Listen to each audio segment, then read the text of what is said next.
host, Elizabeth. It's the Caffeinated Cooper Show.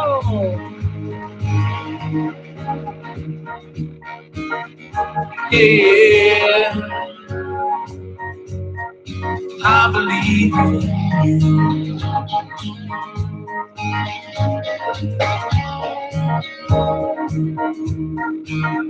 I don't believe in lucky sevens. I'm not sure about Loch Ness, but I know I believe in angels. I believe in happiness. Thank you so much. That was Justin Peters with Platinum Planet Records for that wonderful season 6 intro. I am so excited. As you can tell, it's a little bit longer. We get to hear Justin Peters and his vocals. We get to hear Luis. Luis, thank you so much for my wonderful intro. I always blush a little bit because she makes it sound so big and so wonderful. Here's the beautiful Elizabeth Cooper, which I don't think of myself that way. However, we always should. So this evening, I have a really wonderful guest. I have to say, I have been so excited to have her connected. She is a friend of mine. We had a wonderful moment together about 5 years ago when we first met, and we just instantly connected. She is a beautiful soul, and I've been so excited to have her on the show. And then I got COVID, and I had to say, oh my gosh, Keba, can you do it the following week? And she is here to grace our stage in just a moment. So up first, I want to shout out to my sponsor. And the sponsor this evening is Nun Life. And Nun, it's this right here. It's a little energy product, and it can pop into your purse, go into your gym bag. And I'm going to tell you a little bit more about it. Oh, I pressed the wrong button. Here we go. All right. So right there, that's what I wanted to show you was the website. Because if you just type in Nun, you can type it in wrong. So it is NUUNLIFE.com. And this product right here has been with me since season 2. It's a great caffeinated product. It says here, jumpstart your day with Nun energy. It absolutely does jumpstart your day, but it's not artificial. They actually source it from green tea. So it's nice and smooth. It's not bitter. This is an MO with all of my sponsors, right? All of them are sourced naturally and none of them are bitter. What I love about this product, here in the Southeast, we have Publix grocery stores. And I've noticed that you can buy it at Publix. You can buy it at Kroger. And you can also go onto their website. Right now, they're offering 20% off, and they have a New Year's special. It's a packet of all their flavors, and you get a really nice water bottle that's insulated to keep it cool for you. So these are, and I'm going to show you the tablet because I actually have 2 special flavors that I don't have written down here on my info card. This one is mango orange, and the other one is wild berry. And they're tablets that they just drop right into your water, straight into the water bottle. They're not too big. They're definitely going to fit. They fizz just a little bit, but it's not going to be a sparkling water. It's nice, smooth energy. 80 milligrams of caffeine, though.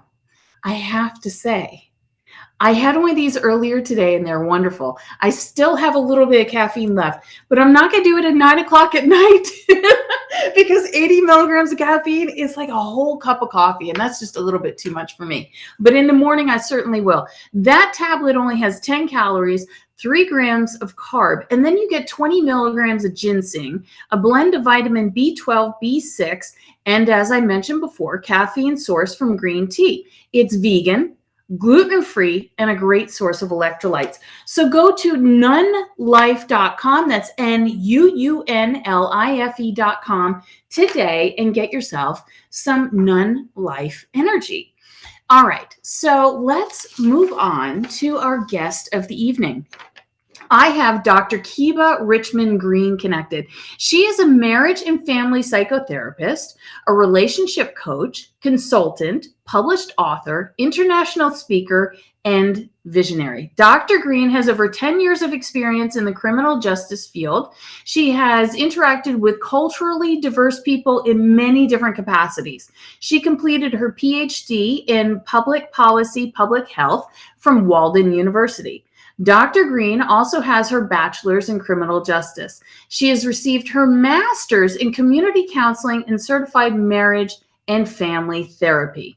She is dedicated to the empowerment and education of youth through her no-nonsense approach by promoting accountability, responsibility, and integrity. And without any further ado, I'd love to welcome Dr. Keba Richmond Green to the broadcast. There you are. How are you? Thank you. Hello. Thank you so much for having me. I am so excited to have you on. I love talking about our environment and our society, of how we all come together, our youth, what the great things are and what the challenging, and how to get that out into a conversation. And you do so much work within those fields, but I'd love to know, how did it all begin for you? Where did it start? Oh gosh. I tell everyone that counseling chose me. I did not choose counseling. I don't think anybody chooses to sit at a desk and listen to other people's problems. I don't think they do. But even in the 7th grade, I said I was going to be a psychologist. Not even really knowing what I was saying, but I just fell in love with the classroom at that time. I love people. I'm a behaviorist. I study people, so I've always been that way into it, and watch people, pay attention to how they respond and how they react. And I've always been curious about what makes us tick, right? Mm-hmm. So once I finished my bachelor's in criminal justice, and actually I was working for the police department for over 10 years. That's what made me go do criminal justice. Mm-hmm. I had no idea what I was going to do. I just knew I just wanted to continue, because I was what they call a late bloomer going to school, right? I had already had my kids. I've been married. I had stopped going to school years ago. So I was over 30. Oh. And I was like, if I stop again, I won't finish. Mm-hmm. And my goal is PhD. So I was like, what am I going to do? What am I going to do? And I said counseling, and so I was going to continue on at the school I was at. And someone just out the blue said to me, they have a counseling program over here at this other school. And I said, they do? And she was like, yeah, it's a better fit, because they'll help you get your license. They'll help you. They kind of hold your hand through the process, as opposed to over here, you just get a degree. Mm-hmm. And, you would have to do the steps yourself. So I went and checked it out. I graduated. I think I stopped class there on a Friday, and I started on a Monday in my counseling in my master's program. So it was just a continuation. I just knew I had a goal in mind. And I just was determined to get finished before 50. Well, that's a lovely goal. I mean, I am another one of those people where I started a very heavy double major and realized this is expensive. And I was paying my own way. I didn't have student loans. I didn't have a co-signer for the student loan. So it just wasn't an option for me. And I've never been able to go back. So I'm assuming, did you have children at home when you went back? I did. My kids were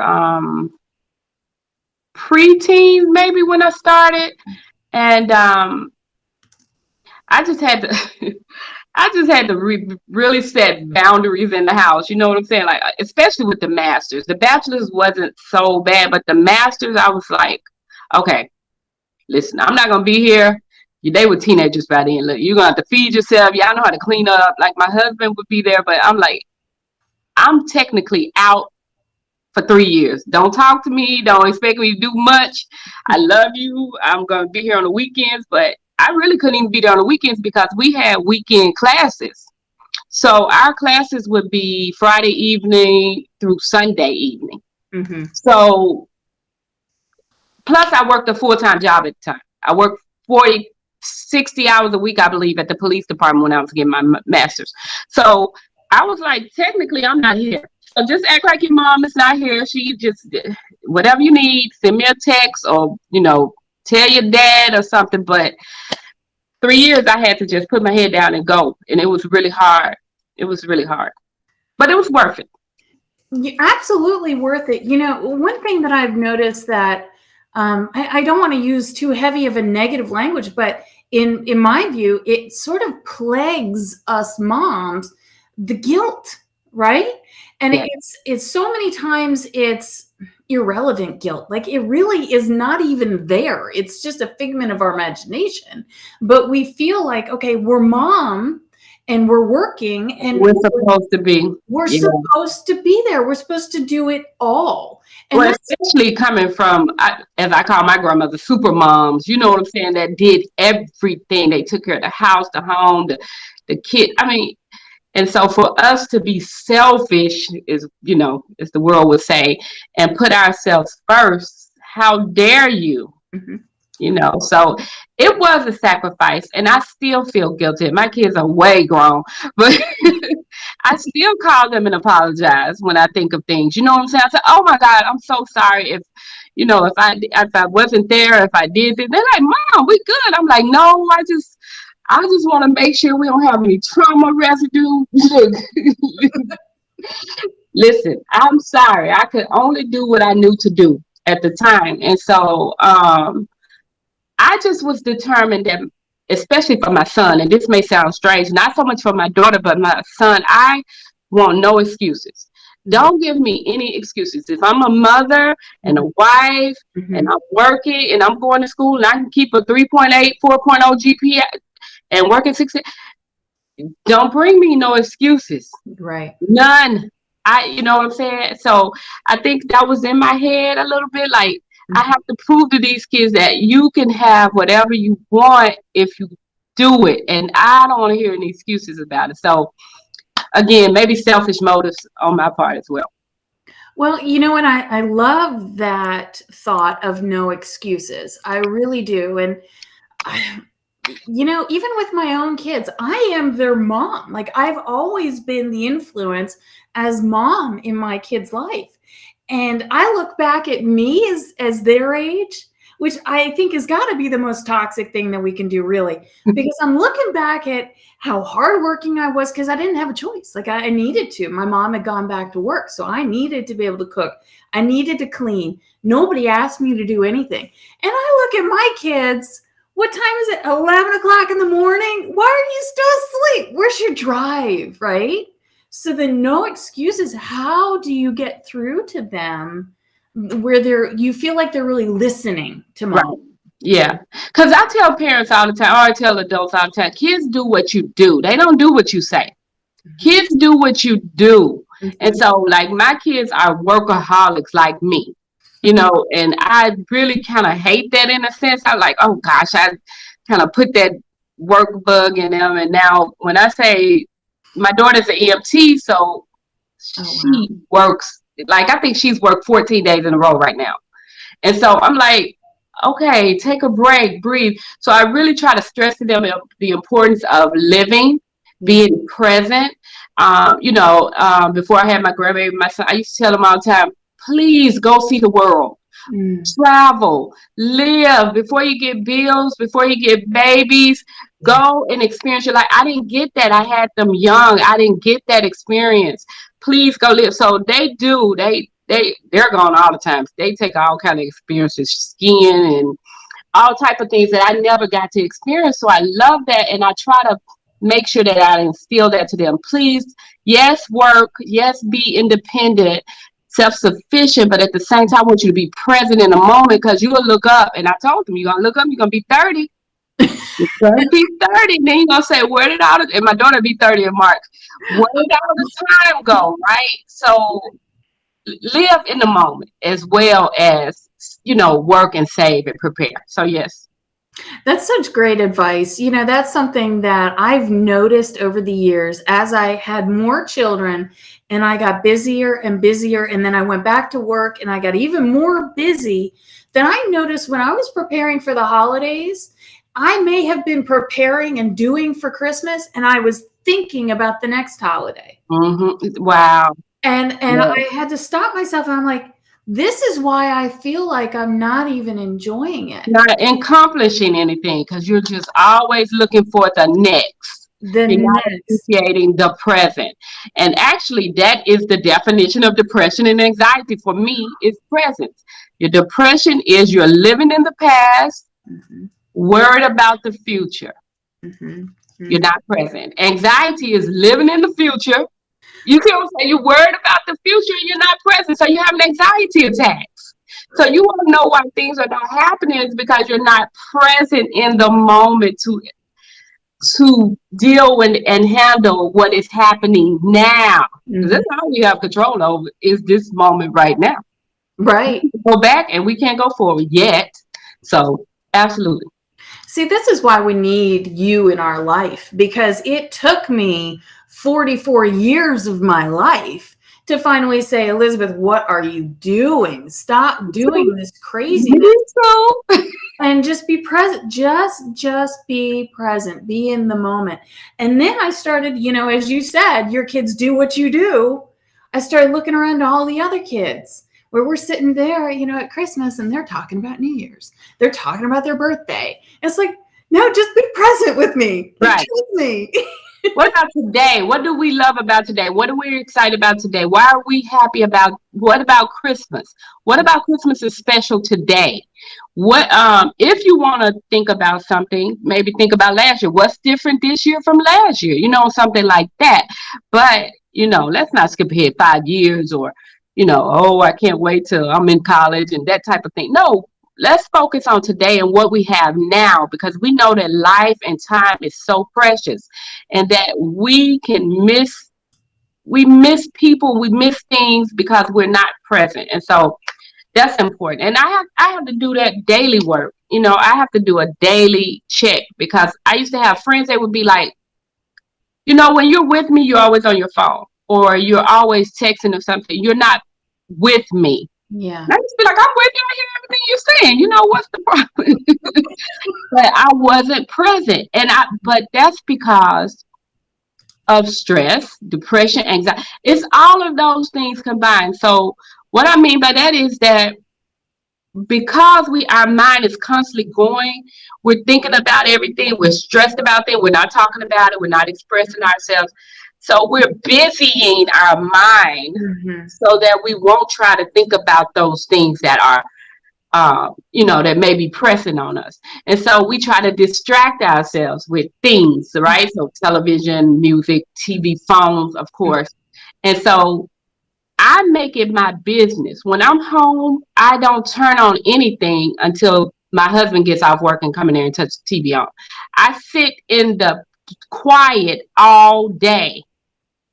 Purposely, so I can be with my thoughts and the thoughts that God has for me, because that's who I believe in. If you don't believe in it, that's fine. But so who God, when God is downloading and talking to me, I can hear Him. I can hear Him with the noise. The noise is so loud. No, the silence is so loud. That's why a lot of people want noise. Think about that. Right. The silence is so loud. That's why people want distractions, because they don't want to hear what they're supposed to be doing. Does that make sense? That is so true. That is so true. Yeah, the silence can be scary. It's the truth.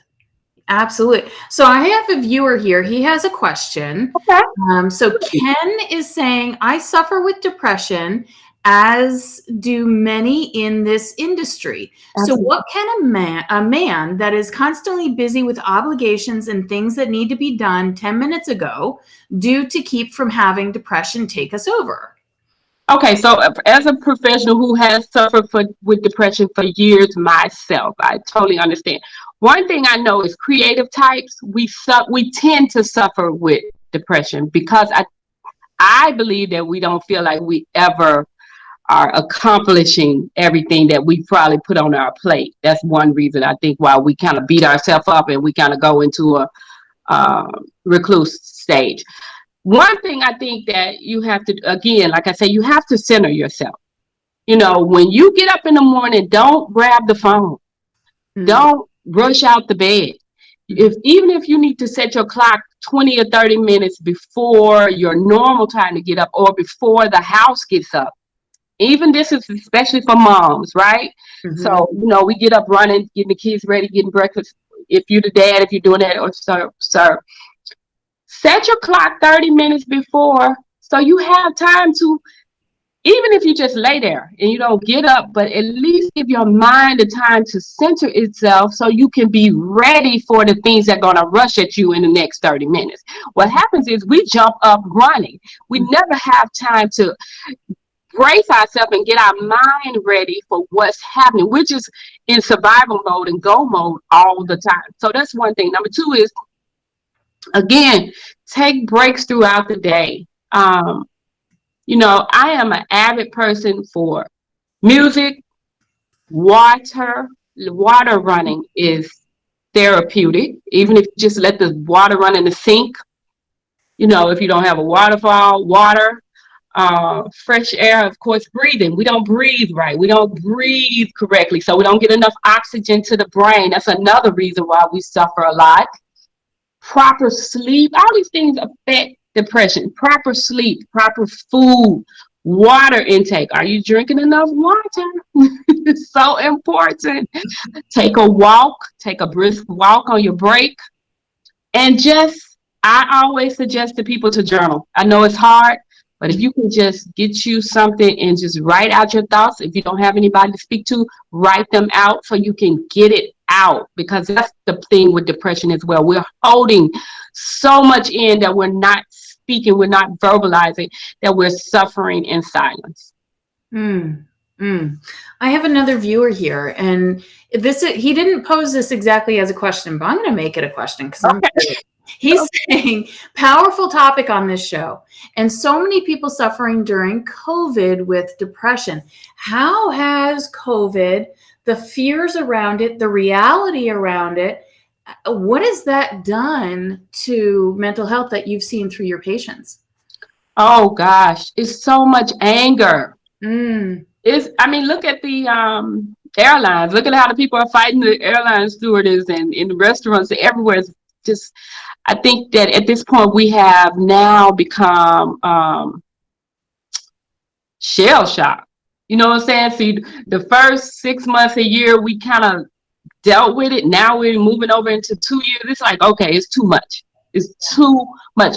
Along with the fear factor that's driven, you know, from not knowing, of course, how this translates, how it's transmit from each other, all the viruses multiplying different things.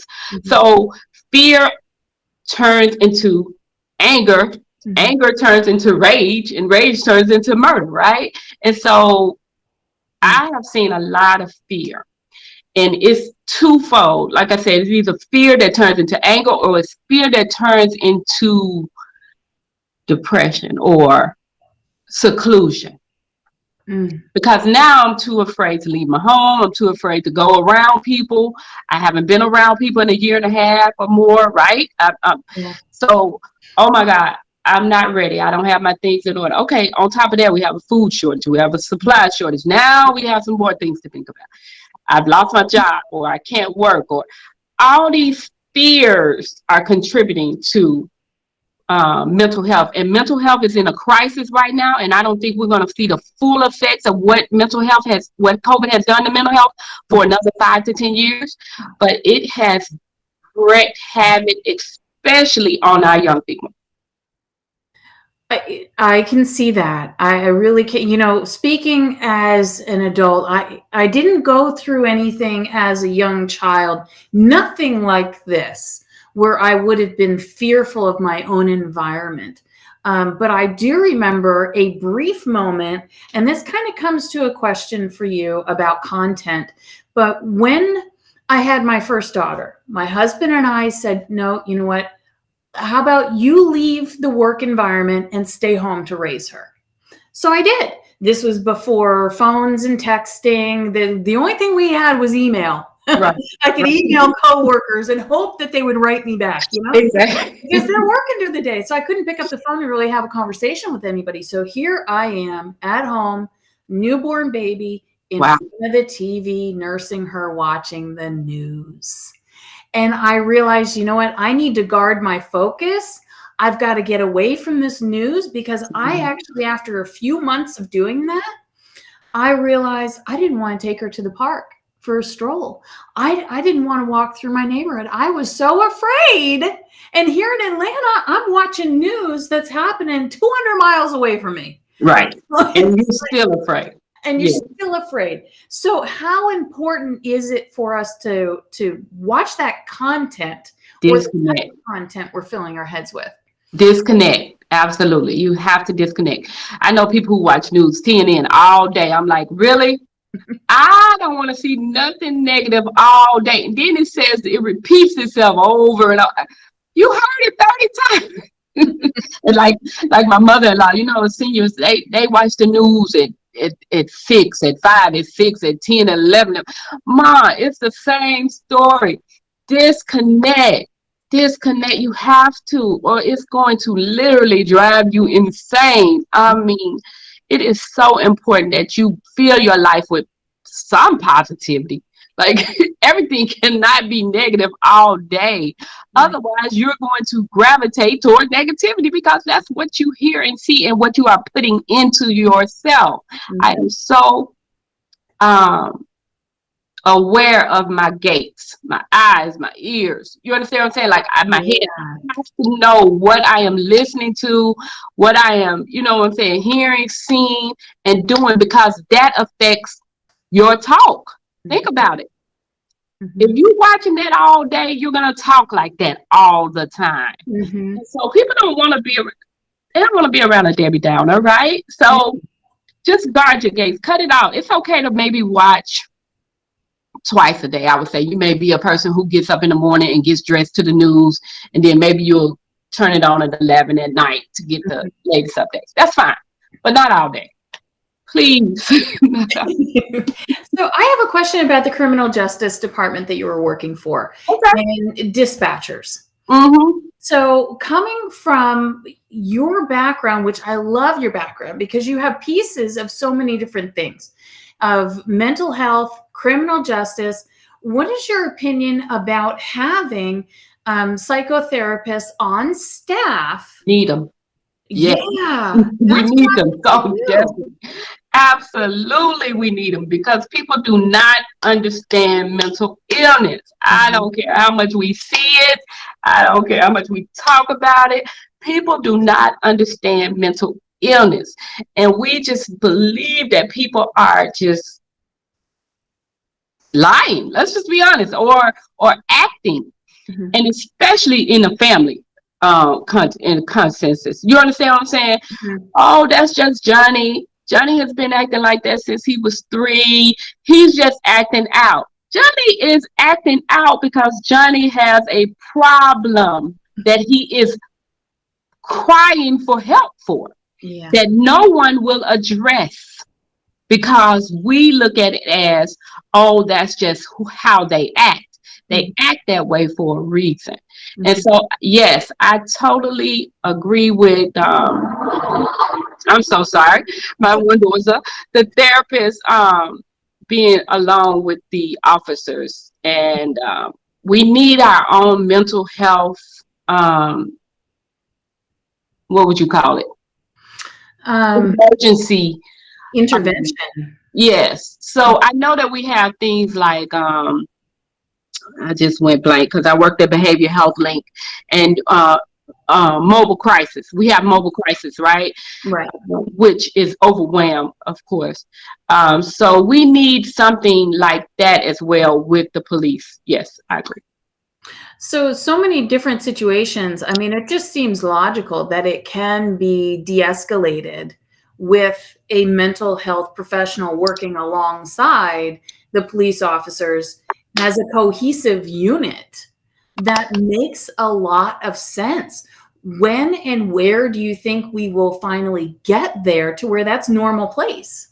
I think it's becoming more talked about. It's definitely happening in a lot of cities. I see that people are implementing those things. We just have to remember, this is an antiquated system, legal system from the 1800s.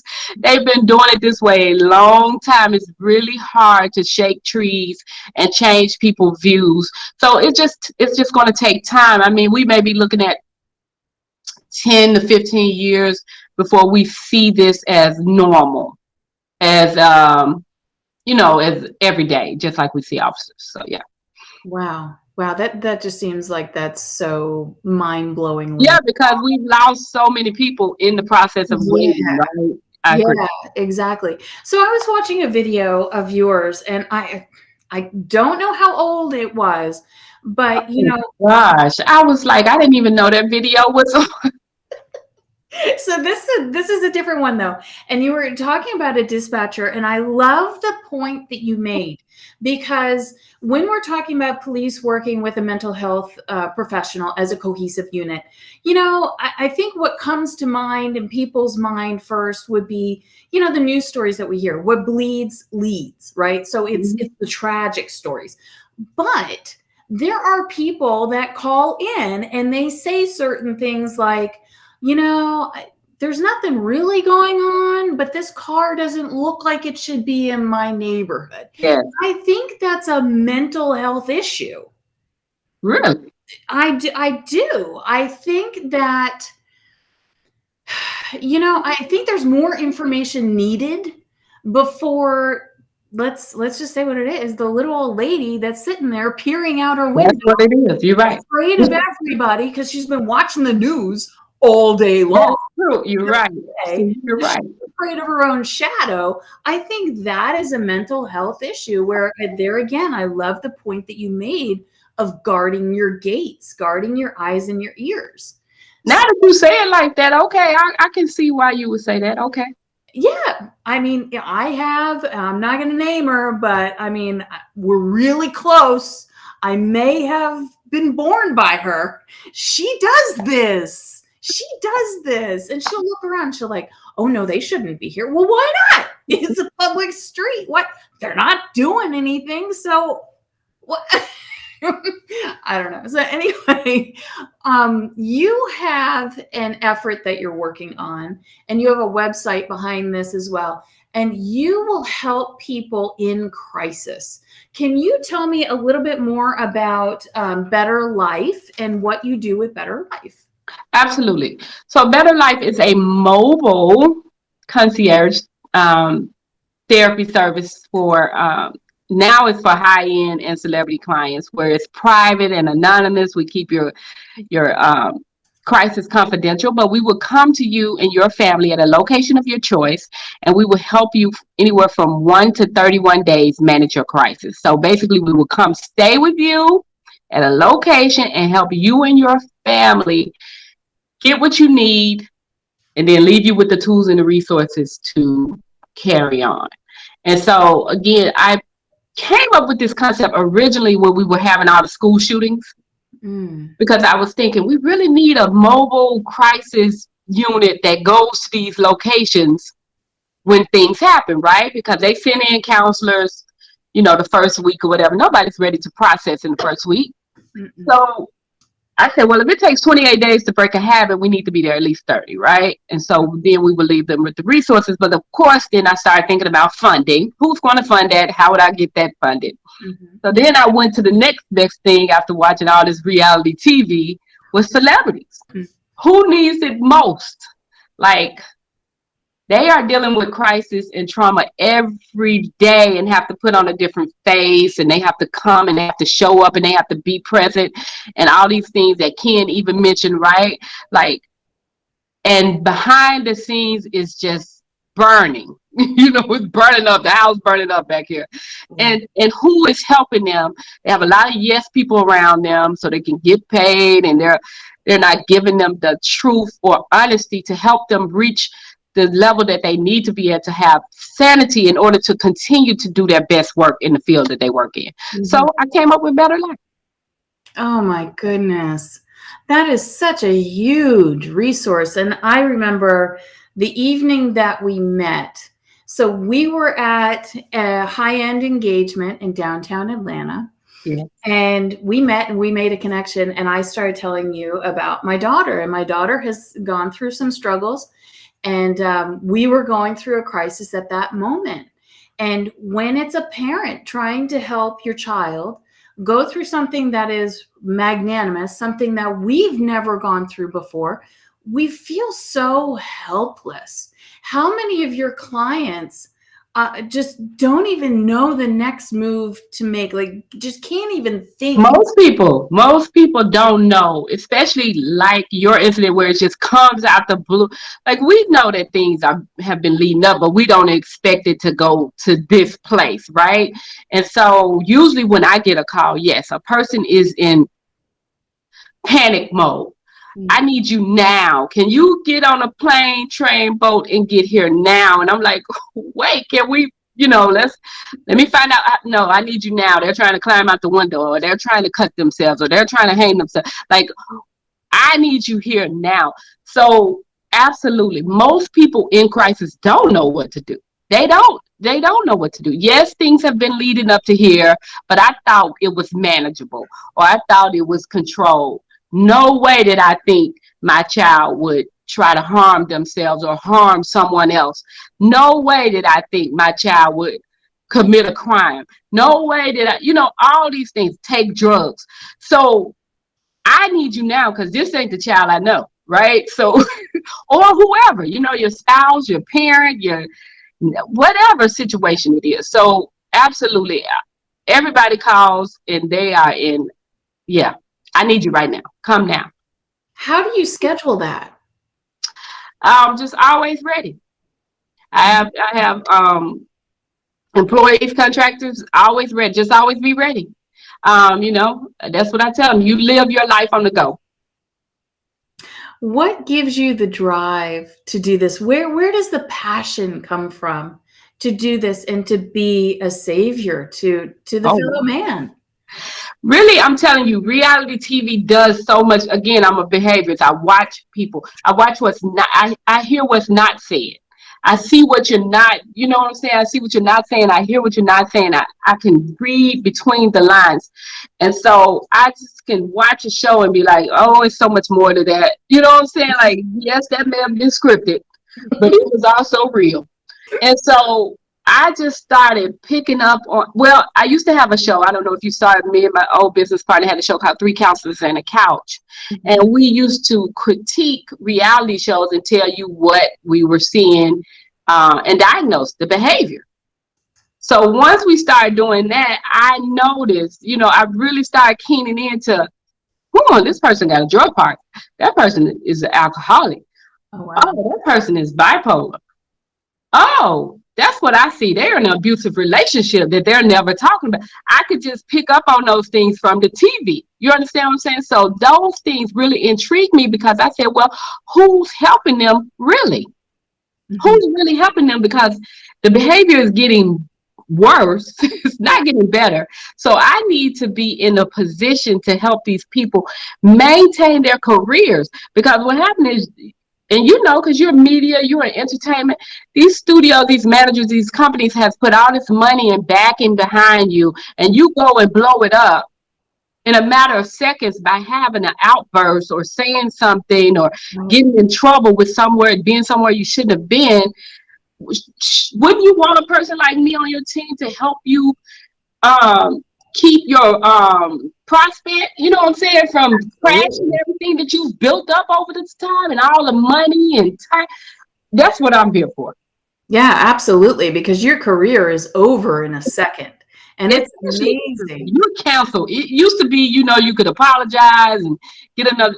You're canceled now. If you say the wrong thing or in the wrong, out. You're gone. Mm-hmm. Yeah. You're gone. And nobody's ever going to look back. Nobody's ever going to call you. They're replacing you tomorrow with the next best thing. So why not let somebody like me come in and truly help you? Because I want to get to the real root of the problem. I'm not here to be starstruck. I'm not here to be, hand holding. No, because that's what you've had for the last 10 years. You know what I'm saying? No. Let's find out why your behavior is the way it is, and let's fix it. If you really want to fix it. Now, I can't make you do anything, but if you really want to fix it. That's what I was about to ask. In the world of entertainment, even if it is a celebrity's child, they have teams of people around them that are yes men, that tell them what they want. Yes. Promote their crazy, I guess, behavior. Exactly. Behavior promotes their negative behavior. And then you come in and you're like, listen, this is what's up. Everybody gotta go. Everybody gotta go except the family. Because I work with the entire family, even if it is one person they say that has the issue. I have to work with the entire family unit, because if one person changes, everybody has to change. And people don't like change. No. So I need to work with the entire unit in order for it to be successful. I can't just fix your child, because your child is this way because of something going on in the house. Right. Are there situations where you have to just say, this just isn't working, you're not interested in change? Absolutely. Most people get mad in the first week. Most people are going to be mad after about the third or fourth. Well, let me just say this. The first 48 hours, you're going to be on your best behavior. Just know that. Everybody's going to be on their best behavior the first 48 hours. After then, it's just like when the cameras follow you. After then, you forget the cameras there and the real you come out, right? So give it about another 3 days and you're going to be mad at me and ready for me to go, because I'm not letting up on you, especially depending on how much time I have with you, right? Because most people only want to do 7 to 10 days. A lot of people are not doing 30 days. And so I have to be very strategic about my services, because we have a lot of work to do in 10 days, right? And so most people get mad at about the 5th day and want to put you out because you've stepped on some toes. And so you just have to, you just have to keep going. I have to just use my skills and keep going, because that's just resistance to change. That's all it is. And people don't want to be commenting on that stuff. I'm sorry. Go ahead. No, it's okay. I was just saying, it's work. It's definitely it's a lot of work to get yourself to a point of just accepting the fact that you do this, or this is your propensity to go after X, Y, and Z, whatever your crutches are. That's a whole lot of work to have those revelations happen in your life. Absolutely. And especially to admit it to yourself and admit it to others when you've been put on a pedestal, or maybe, seen as this star in other people's eyes. And so you've had this image that you were able to walk around with, but evidently you didn't believe it. You had imposter syndrome, or you wouldn't be acting the way you acting. You understand what I'm saying? Because if you really believed and lived in as that person that you're portraying on the screen or the TV or wherever in the boardroom, then we wouldn't be here. Yeah. Do you notice working with the celebrities that there is a consistent catalyst that comes from just being on camera, comes from having yes men around you? Like, is there a consistent mental deficit there that happens in the personality? A lot of them, yes, because they bought into the fame. Absolutely. So you have some who are still very grounded. You have a few that are grounded, but for the most part, a lot of people have bought into the hype. And you have to, I get it, you have to in order to go and perform every day. I get it. Sometimes, you got to psych yourself up to get up here and do this over and over again. But at what point when you lose yourself, do you decide that this is where I want to be for another 10 or 20 years, So at some point you have to stop and take your life back. There was a point in time a few years ago where I was performing comedy quite often. And in making a lot of connections with fellow comedians, it is more common than not that they suffer with depression off stage. Absolutely. We live for that live audience rush, and it feeds your ego, and it just gets you so pumped up, and the adrenaline.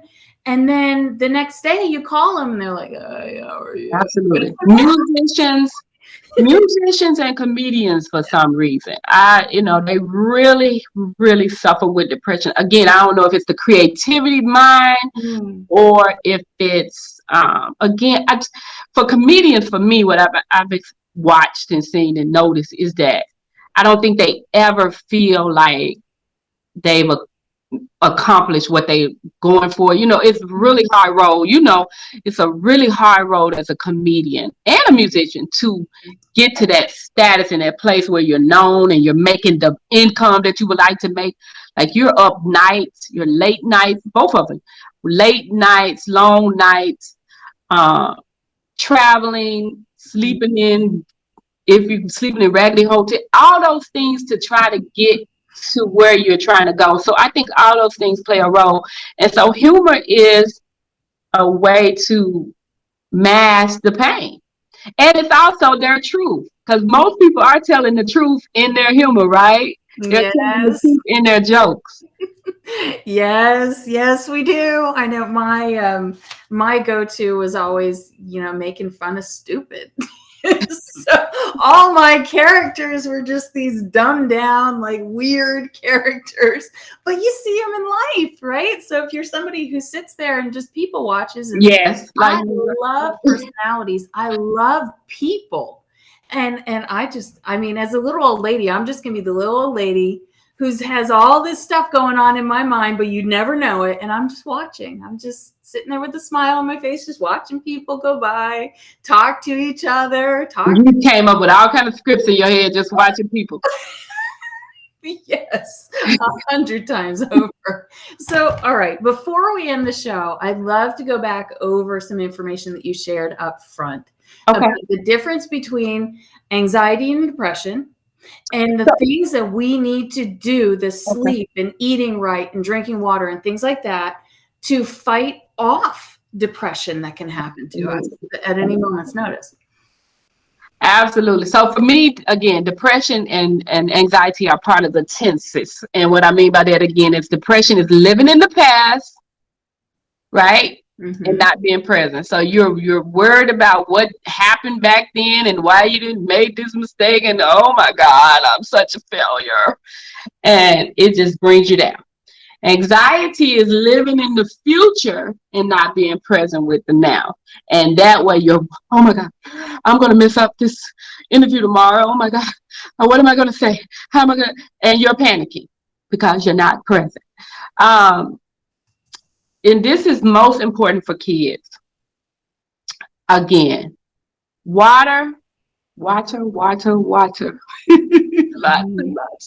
people. Water, good night's sleep on a good mattress matters. Sleeping is important. Getting enough sleep and where you sleep, okay? Food intake.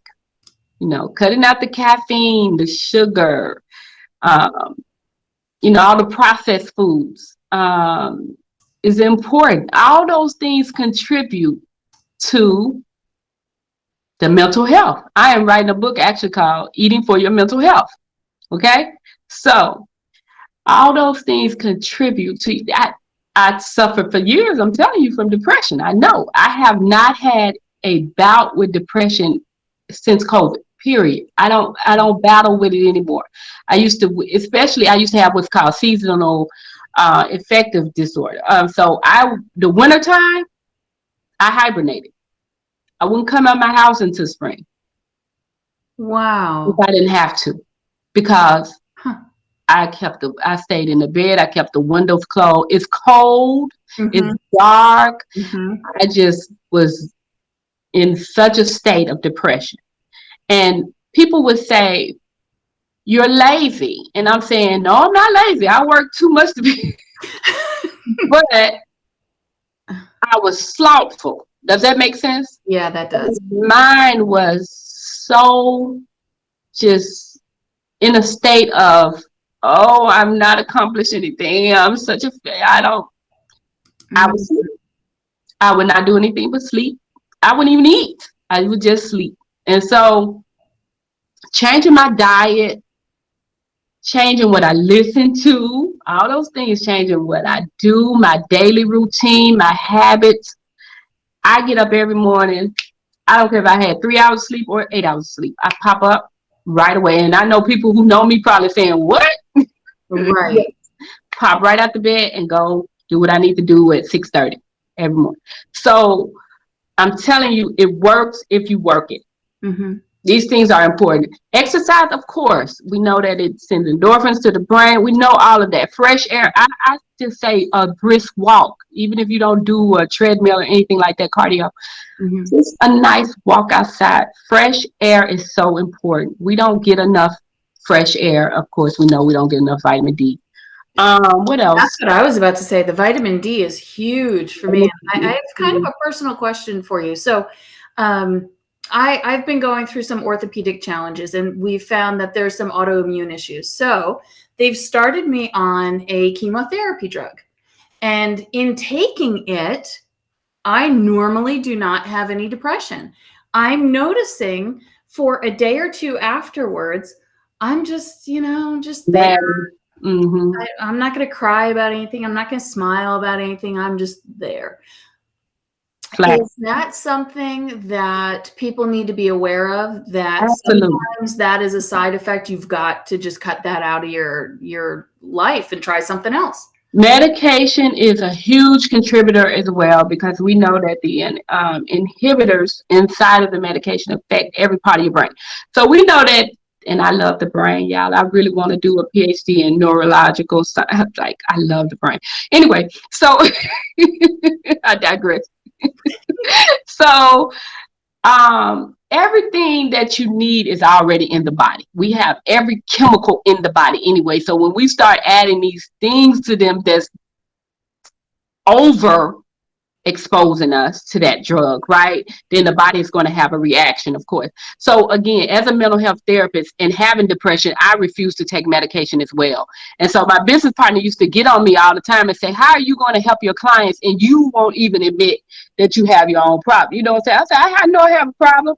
I just refuse to take psychotropic medication. And until I find a natural way to heal myself, I'm not going to drug myself. Does that make sense? Yeah. So I looked up natural. So whatever they prescribe me, I look up the natural prescription for that.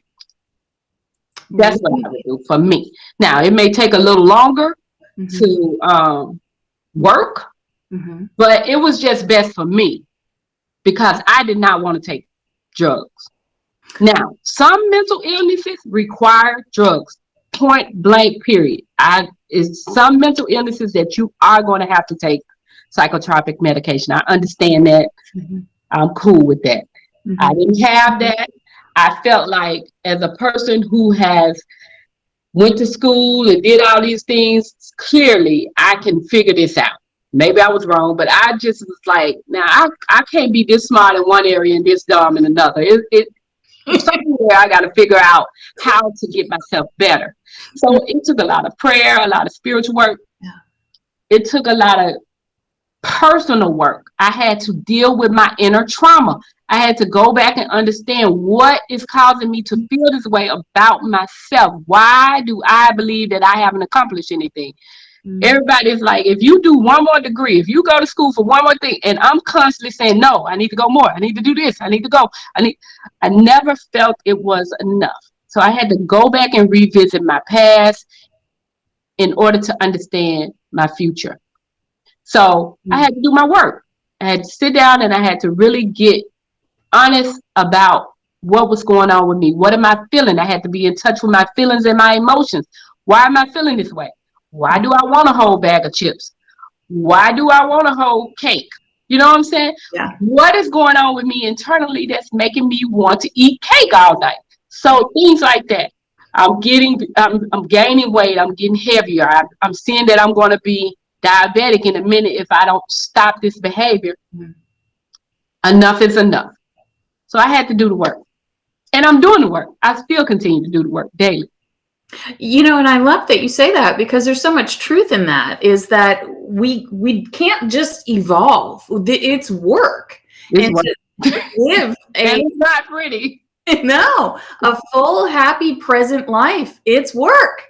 Yes. You gotta do the work, or you're gonna just feel like a mess. I think at some point you'd be midlife somewhere going, number one, how'd all this time pass? Number two, how did I get here? Yeah. Why am I even doing any of this? And I'm not happy. I'm not feeling fulfilled. Because truly the life you have today is the one you spoke yesterday. Let's just be honest. What you spoke out of your mouth yesterday is what is happening today, because you have power in your words. And so that's another thing, being cognizant of what I'm speaking to myself and to others. That is important. And what I'm allowing people to speak to me, because I was a dump bag. I used to let people just run over me and use me and all those things.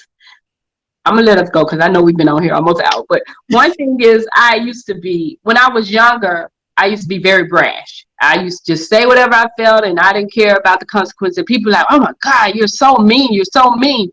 So in me watching people and not wanting to hurt people, I went to the opposite end and became very passive. And then I wouldn't say anything, and I allowed people to run over me, and I got sick. I started losing my hair. I started having digestive issues, stomach issues. You understand what I'm saying? All these things because I was holding in and not speaking my truth. So now I've found my middle ground where I'm okay to speak my truth and not hurt your feelings at the same time. You understand what I'm saying? But I also understand that I'm only responsible for what I say. I'm not responsible for how you receive it. Mm-hmm. I used to be so worried about hurting people's feelings. Now I just have to speak my truth. And now I'm healing. Isn't that, I just find that to be God's intervention. That's God wants us to be here to speak our truth. And that is such a huge, powerful picture that you painted for us, that you physically got ill. Your hair started falling out. You were physically ill. That's another show, Elizabeth. Everything that we're dealing with, dis-ease of the body, a dis-ease of the body is from something. It's not natural to be sick, right? God didn't make us to be sick. Our bodies naturally cure themselves. They naturally take care of themselves. So it's something that we're doing that's causing dis-ease in our body. And so that includes, and I know everybody may not agree, that includes cancer, lupus, diabetes, heart, anything that is a dis-ease is a reason for it. And we have to get to the root of it. I've got a lot of work to do. Well, thank you so much. We all do, but I mean, you're listing off a couple of things. I'm like, yeah, I didn't tell you about that. But thank you so much. I really appreciate your time and your wisdom that you've shared with us. I'd love to have you back on again. Awesome. Thank you so much. I would love to come back. I appreciate you. This is what I love to talk about. You just wait till I get that neurological degree, and then we really gonna be out of space. Oh my goodness. I would love, oh my goodness. Yes. Are you going to go for that? Are you working on it? I'm actually waiting on acceptance now. Please pray I get accepted. Yay! Yes.